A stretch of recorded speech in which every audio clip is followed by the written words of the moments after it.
ሰላሙ አለይኩም ወራህመቱላሂ ወበረካቱ። እንዴት ናችሁ ቤተሰብ? ክርስቲያኑ ወገኖቼ እንዴት ናችሁ? እኔ ያለው አልሐምዱሊላህ። ዛሬ እዚህ ፊት ለፊታችሁ ያስቀመጥኩት ምን ይመስላችኋል?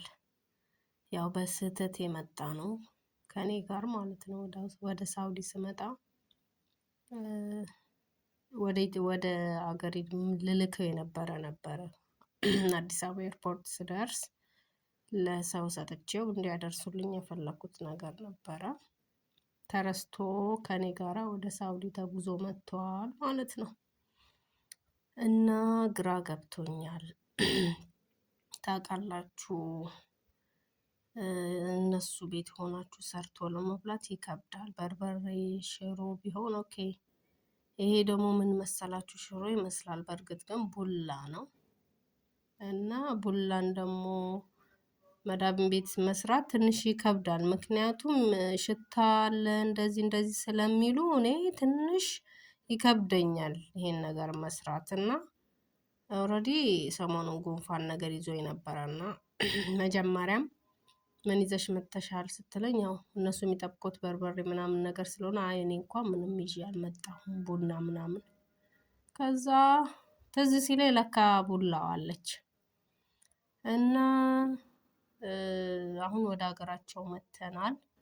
ግቢ ምናምን ነገር ስላለው ምን አሰብኩ መሰላችሁ? ግቢ ውስጥ ልሰራው አሰብኩ።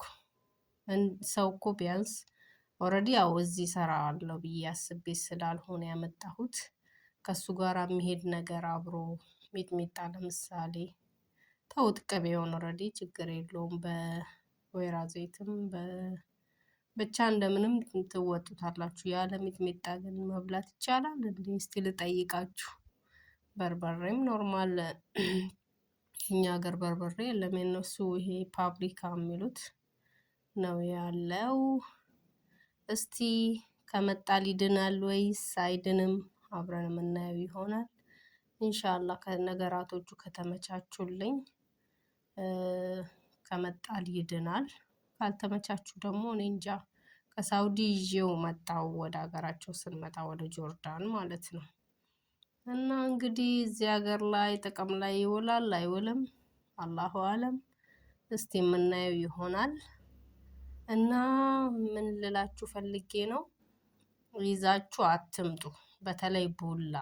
ምክንያቱም ትንሽ ይከብዳል። ሲሆን ትንሽ የሆነ ሽታ ነገር ስላለው፣ ሽታ ስላችሁ እኮ የምግብ ሽታ መጥፎ ሆኖ አይደለም፣ ግን እነሱ ያለመዱት ነው። ኖርማሊ ራሳቸው የሰሩት ምግብ ራሱ ከተበላ ከተጠጣ በኋላ እኮ ያው ቤቱ እንደዛ ሽታ መጣ ቶሎ በሉ ውጣ ምናምን ነገር ይላሉ። ታውቃላችሁ መቼም ያለንበት ነው ሁላችንም።